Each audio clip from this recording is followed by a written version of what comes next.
ವಿಜಯೇಂದ್ರ ಬಣದ ರೇಣುಕಾಚಾರ್ಯ ಅವರು ಈಗ ದೂರವಾಣಿ ಸಂಪರ್ಕದಲ್ಲಿ ಇದ್ದಾರೆ. ನಮಸ್ತೆ. ನಮಸ್ತೆ ಮೇಡಮ್. ವಿಜಯೇಂದ್ರ ಬಣ ಅಲ್ಲ, ವಿಜಯೇಂದ್ರ ರಾಜ್ಯ ಭಾರತೀಯ ಜನತಾ ಪಾರ್ಟಿ ಅಧ್ಯಕ್ಷರು, ಸಾರಥಿ, ಪಕ್ಷದ ಸಾರಥಿ.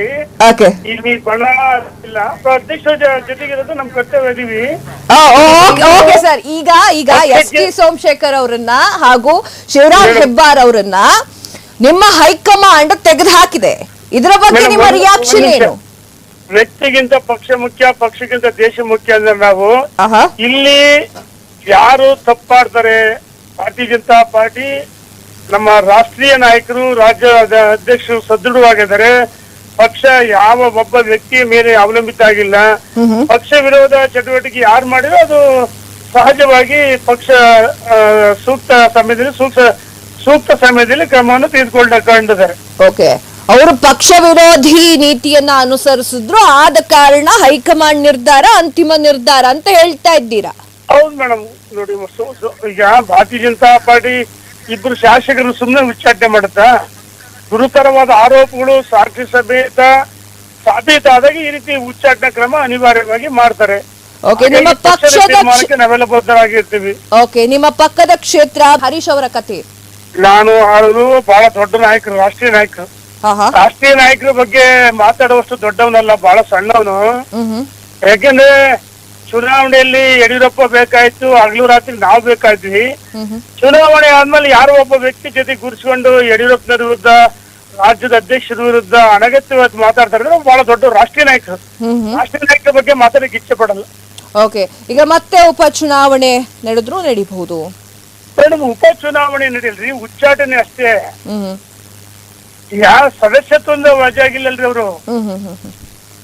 ನಾನಿನ್ನು ಮಾಹಿತಿ ಇಲ್ಲ. ನಾನು ನ್ಯಾಮತಿಯಲ್ಲಿ ತಿರಂಗ ಯಾತ್ರೆ ಇತ್ತು, ನ್ಯಾಮತಿ ತಾಲೂಕಿಂದು. ಕಳೆದ ವಾರ ಹೊನ್ನಾಳಿಲಿತ್ತು.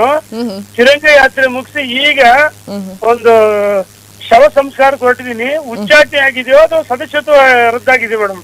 ಓಕೆ, ಈ ಒಟ್ಟಾರೆ ಬೆಳವಣಿಗೆಯ ಬಗ್ಗೆ ಏನ್ ಹೇಳ್ತೀರಾ? ವಿಜಯೇಂದ್ರ ಅವರು ಖುಷಿಯಾಗಿದ್ದಾರೆ ಹಿಂಗೆ? ಮೇಡಮ್, ರಾಜ್ಯದ ಅಧ್ಯಕ್ಷರ ಜೊತೆಗೆ ಅನಗತ್ಯ ನಾನು ಪ್ರತಿ ದಿವಸ ಮಾತಾಡಲ್ಲ. ಅವಶ್ಯಕತೆ ಇದ್ದ ಮಾತ್ರ ಮಾತಾಡ್ತೀನಿ. ನನಗೆ ಮಾಹಿತಿ ಇಲ್ಲ. ಅವರು ರಾಜ್ಯದ ಅಧ್ಯಕ್ಷರು ರಾಜ್ಯದ ಉದ್ದಕ್ಕೆ ಪ್ರವಾಸ ಮಾಡಿ ಸಂಘಟನೆ ಅವರು ಬಿಜಿ ಆದರೆ, ನಾವು ನಮ್ ಕ್ಷೇತ್ರ ಮತ್ತೆ ಯಾರು ಎಲ್ಲಿ ಕರೆದು ಅಲ್ಲಿ ಪ್ರವಾಸ ಮಾಡ್ತೀವಿ. ಸದಾ ನಾನು ಜನರ ಮಧ್ಯೆ ಇರ್ತಕ್ಕಂಥ ವ್ಯಕ್ತಿ.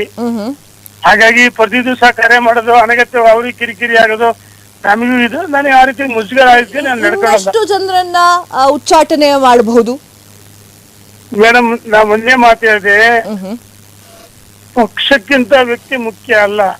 ಪಕ್ಷದ ಅನಗತ್ಯವಾಗಿ ನಾಯಕರ ಬಗ್ಗೆ ಟೀಕೆ ಮಾಡಿದಾಗ ಕಾಂಗ್ರೆಸ್ ಜೊತೆ ಹೊಂದಾಣಿಕೆ ರಾಜಕಾರಣ ಮಾಡ್ಕೊಂಡು ಪಕ್ಷ ತೀರ್ಮಾನ ಮಾಡುತ್ತೆ.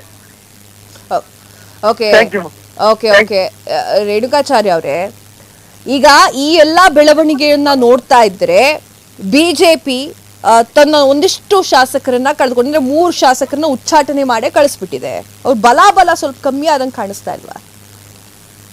ಈಗ ನೋಡಿ ಮೇಡಮ್ ಅವರೇ, ಒಂದು ಪಾರ್ಟಿ ಸ್ವಚ್ಛವಾಗಿರ್ಬೇಕು. ಇಲ್ಲಿ ಕಾರ್ಯಕರ್ತರ ವ್ಯಕ್ತಿ ಮುಖ್ಯ ಅಲ್ಲ, ಕಾರ್ಯಕರ್ತರಿಂದ ಕಾರ್ಯಕರ್ತರಿಂದ ನಾವು ಯಾರು ಏನು ಮಾಡಕ್ಕಾಗಲ್ಲ. ಕಾರ್ಯಕರ್ತರು ಸದೃಢವಾಗಿದ್ದಾರೆ. ಮತ್ತೆ ಆ ಕ್ಷೇತ್ರಗಳಲ್ಲಿ ಭಾರತೀಯ ಜನತಾ ಪಾರ್ಟಿ ಶಾಸಕರನ್ನ ಖಂಡಿತ ಅಲ್ಲಿ ಮತದಾರರು ಭಾರತೀಯ ಜನತಾ ಪಾರ್ಟಿ ಪರವಾಗಿ ಮತ ಕೊಡ್ತಾರೆ ಮುಂದೆ. ಹಾಗಾಗಿ ಮತ್ತೆ ಅಲ್ಲಿ ನಮ್ಮ ಪಕ್ಷದ ಶಾಸಕರು ಆಯ್ಕೆ ಆಗ್ತಾರೆ ಆ ಕ್ಷೇತ್ರಗಳಲ್ಲಿ. ಓಕೆ, ಹಾಗಾದ್ರೆ ನೀವು ಹೈಕಮಾಂಡ್ ನಿರ್ಧಾರವನ್ನ ಅಂತಿಮ ನಿರ್ಧಾರ ಅಂತ ಒಪ್ಕೊಳ್ತೀರಿ? ಹೌದು ಮೇಡಮ್, ಹೈಕಮಾಂಡ್ ನಿರ್ಧಾರ ಅಂತಿಮ. ಈಗ ಮತ್ತೆ ಅವರು ಎಸ್ ಟಿ ಸೋಮಶೇಖರ್ ಅವರಾಗಿರಬಹುದು, ಶಿವರಾಮ್ ಹೆಬ್ಬಾರ್ ಅವರಾಗಿರಬಹುದು, ಮತ್ತೆ ಕಾಂಗ್ರೆಸ್ ಸೇರುವಂತಹ ಅಷ್ಟು ಲಕ್ಷಣಗಳು ಕಂಡು ಬರ್ತಾ ಇದೆ. ಹೌದಾ ಇದು ಏನು? ನೋಡಿ ಮೇಡಮ್, ಈಗ ಅವರು ಪರೋಕ್ಷವಾಗಿ ಕಾಂಗ್ರೆಸ್ ವೇದಿಕೆಯಲ್ಲಿ ಆ ಮುಖ್ಯಮಂತ್ರಿಗಳು, ಮಂತ್ರಿಗಳ ಜೊತೆ ಪರೋಕ್ಷವಾಗಿ ಗುರುಸ್ಕೊಟ್ಟಿದ್ರು. ಈಗ ಅವ್ರ ನಿರ್ಧಾರ ಏನ್ ಮಾಡ್ತಾರೋ ಅವ್ರಿಗೆ ಬಿಟ್ಟಿದ್ದು. ಓಕೆ, ಮತ್ತೆ ಯತ್ನಾಳ್ ಅವರು ಬಿಜೆಪಿಗೆ ಬರ್ತಾರೆ ಎನ್ನುವಂತಹ ಚರ್ಚೆ ಜೋರಾಗಿ ನಡೀತಾ ಇದೆ. ಯಾವ ಚರ್ಚೆ ಮಾಧ್ಯಮದಲ್ಲಿ ಚರ್ಚೆ ಆಗ್ತದೆ? ಯಾರೋ 4 ಜನ ಸರ್, ಅದು ನಿಜಾನ ಸುಳ್ಳ ಮೇಡಮ್ ಅವರೇ? ಯಾರೋ 4 ಜನ ಹೇಳಿದ ತಕ್ಷಣ ಪಕ್ಷ, ರಾಷ್ಟ್ರೀಯ ಪಕ್ಷ ಒಬ್ಬ ವ್ಯಕ್ತಿ ಮೇಲೆ ಡಿಪೆಂಡ್ ಆಗಿಲ್ಲ. ಉಚ್ಚಾಟನೆ ಮಾಡಿ ಮತ್ತೆ ಪಕ್ಷಕ್ಕೆ ಆದ್ರೆ ಪಕ್ಷ ಮುಜುಗರ ಆಗುತ್ತೆ. ಆ ರೀತಿ ಪಕ್ಷದ ವರಿಷ್ಠ ನಿರ್ಧಾರ ಮಾಡಿಲ್ಲ. ಸುಮ್ನೆ ಮಾಧ್ಯಮದಲ್ಲಿ ಕೆಲವರು ಬಿಂಬಿಸ್ತಾ ಇದಾರೆ ಅಷ್ಟೇ. 3 ಮತ್ತೊಂದು ಜನ ಕೆಲವ್ರು ಬಿಂಬಿಸ್ತಾ ಇದಾರೆ. ಉಚ್ಚಾಟನೆ ಮಾಡಿ ಮತ್ತೆ ವಾಪಸ್ ಹೆಂಗ್ ತಗೊಳಕ್ ಬರ್ತೀರಿ? ಅಂದ್ರೆ ಶತಾಯ ಗತಾಯ ಕರ್ಕೊಳ್ಳೋದಿಲ್ಲ ಮತ್ತೆ ವಾಪಸ್ ಪಕ್ಷಕ್ಕೆ. ಯಾರೋ ಇಬ್ರು ಮೂವರು ಪ್ರಯತ್ನ ಮಾಡಿದ ತಕ್ಷಣ ಆಗತ್ರ ಆಗಲ್ಲ. ಹ್ಮ್ ಓಕೆ, ಈಗ ಅವರು ಕೂಡ ಪಕ್ಷಕ್ಕೆ ಬರ್ಬೇಕು ಅಂತ ಸಾಹಸ ಮಾಡ್ತಾ ಇದ್ದಾರ ಅಂತ. ಹೌದು, ಪಕ್ಷಕ್ಕೆ ಬರೋದಾದ್ರೆ ಯಾಕೆ ಪಕ್ಷದ ಬಗ್ಗೆ ಅನಗತ್ಯವಾಗಿ ಮಾತಾಡಬೇಕಾಯ್ತು? ನಾಯಕರ ಬಗ್ಗೆ, ಓಕೆ ಓಕೆ, ಪಕ್ಷ ನಾಯಕರ ಬಗ್ಗೆ ಅನಗತ್ಯವಾಗಿ ಟೀಕೆ ಮಾಡೋ ಅವಶ್ಯಕತೆ ಇದ್ದಿಲ್ಲಲ್ಲ. ರಾಜ್ಯದ ಅಧ್ಯಕ್ಷರು ಟೀಕೆ ಮಾಡೋದೇ ಪಕ್ಷದ ರಾಜ್ಯದ ಅಧ್ಯಕ್ಷ ಮಾಡಿದ್ದು ನಾವ್ಯಾರು ಅಲ್ಲ, ಯಡಿಯೂರಪ್ಪನವರಲ್ಲ. ಅವರು ರಾಜ್ಯದ ಅಧ್ಯಕ್ಷರು ಮಾಡಿದ್ದು ನಮ್ಮ ರಾಷ್ಟ್ರೀಯ ನಾಯಕರು. ರಾಷ್ಟ್ರೀಯ ನಾಯಕರು ತೀರ್ಮಾನವನ್ನ ಇವರು ಟೀಕೆ ಮಾಡ್ತಾ ಅಂದ್ರೆ ಮತ್ತೆ ಪಕ್ಷ ಅನಿವಾರ್ಯವಾಗಿ ಕ್ರಮವನ್ನು ತೆಗೆದುಕೊಂಡಿದೆ. ಟೀಕೆ ಮಾಡೋ ಅವಶ್ಯಕತೆ ಇದ್ದಿಲ್ಲ. ಇವ್ರ ಉದ್ದೇಶ ಏನು? ಯಡಿಯೂರಪ್ಪನವ್ರು ಬೈದವರು, ರಾಜ್ಯದ ಅಧ್ಯಕ್ಷ ಬೈದು ಒಂದೇ 1 ಪಾಯಿಂಟ್ ಪ್ರೋಗ್ರಾಮ್. ಇವ್ರ ಪಕ್ಷ ನಿಷ್ಠೆಯಲ್ಲಿದೆ, ಹಾಗಾಗಿ ಪಕ್ಷ ತೀರ್ಮಾನ ಮಾಡಿದೆ. ಈ 3 ಉಚ್ಚಾಟನೆಯಿಂದ ಈಗ ಉಳಿದಿರೋರು ಕೂಡ ಬಾಯಿಗೆ ಸ್ವಲ್ಪ ಹಿಡಿತವನ್ನ ಕೊಡ್ತಾರ ಅಂತ. ಮೇಡಮ್, ಪಕ್ಷದ ತೆಗೆದುಕೊಂಡಂತ ತೀರ್ಮಾನಕ್ಕೆ ಇದು ಸರಿಯಾದ ಸಮಯದಲ್ಲಿ ಸಂದರ್ಭದಲ್ಲಿ ಸೂಕ್ತ ತೀರ್ಮಾನ ಮಾಡಿದ್ದಾರೆ. ಇನ್ನ ಯಾರೇ ಮಾತಾಡ್ಬೇಕಾದ್ರೂ ಬಹಳ ಯೋಚನೆ ಮಾಡಿ ಮಾತಾಡ್ತಾರೆ.